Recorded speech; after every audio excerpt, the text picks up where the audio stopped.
ಸರ್ಕಾರ ಬಹುತೇಕ ಸವಲತ್ತುಗಳಿಗೆ ಆಧಾರ್ ಕಾರ್ಡ್ ಕಡ್ಡಾಯ ಮಾಡಿದೆ. ಹೀಗಾಗಿ ಜನ ಆಧಾರ್ ಕಾರ್ಡಿಗಾಗಿ ಸರ್ಕಾರಿ ಕಚೇರಿಗಳ ಮುಂದೆ ಗಂಟೆಗಟ್ಟಲೆ ಕಾಯುತ್ತಿದ್ದಾರೆ. ಸರಿಯಾದ ಸಮಯಕ್ಕೆ ಆಧಾರ್ ಕಾರ್ಡ್ ಸಿಗದೆ ಸರ್ಕಾರದ ಸವಲತ್ತುಗಳಿಂದ ವಂಚಿತರಾಗಿದ್ದಾರೆ. ಆದರೆ ನೆಲ್ಯಾಡಿ ಹೋಟೆಲ್ ಒಂದರ ಮಿನಿ ಹಾಲ್ನಲ್ಲಿ ಜನರ ಹತ್ತಿರ ಇರಬೇಕಾದ 1000ಕ್ಕೂ ಮಿಕ್ಕ ಆಧಾರ್ ಕಾರ್ಡುಗಳು ಸಿಕ್ಕಿವೆ. ನೆಲ್ಯಾಡಿ ಹೋಟೆಲ್ ಒಂದರ ಮಿನಿ ಹಾಲ್ನಲ್ಲಿ ಸಭೆಯೊಂದನ್ನು ಆಯೋಜಿಸಲಾಗಿತ್ತು. ಸಭೆ ನಡೆಸಲು ಹಾಲ್ ಅನ್ನು ಶುಚಿಗೊಳಿಸುವ ವೇಳೆ ಹಾಲ್ ಮೂಲೆಯೊಂದರಲ್ಲಿ ಆಧಾರ್ ಕಾರ್ಡ್ಗಳ ರಾಶಿ ಬಿದ್ದಿರುವುದು ಕಂಡುಬಂದಿದೆ. ಇವೆಲ್ಲವೂ ಪುತ್ತೂರು ತಾಲೂಕಿನ ಕೆಯ್ಯೂರು ಗ್ರಾಮಕ್ಕೆ ಸಂಬಂಧಿಸಿದ ಆಧಾರ್ ಕಾರ್ಡ್ಗಳಾಗಿವೆ. 2020ರ ಆಗಸ್ಟ್ ತಿಂಗಳಲ್ಲಿ ವಿತರಣೆಯಾಗಬೇಕಾಗಿತ್ತು ಎಂದು ತಿಳಿದು ಬಂದಿದೆ.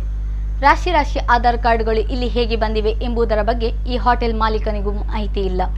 ಕೂಡಲೇ ಸಂಬಂಧಪಟ್ಟ ಇಲಾಖೆಯವರು ಈ ಬಗ್ಗೆ ಗಮನಹರಿಸಿ ಸೂಕ್ತ ಕ್ರಮ ಕೈಗೊಳ್ಳುವುದರ ಜೊತೆಗೆ ಈ ಕೆಲಸ ಮಾಡಿದ ವ್ಯಕ್ತಿಗಳ ವಿರುದ್ಧ ಕ್ರಮ ಕೈಗೊಳ್ಳಬೇಕಾಗಿದೆ ಎಂದು ಸಾರ್ವಜನಿಕರು ಆಗ್ರಹಿಸಿದ್ದಾರೆ.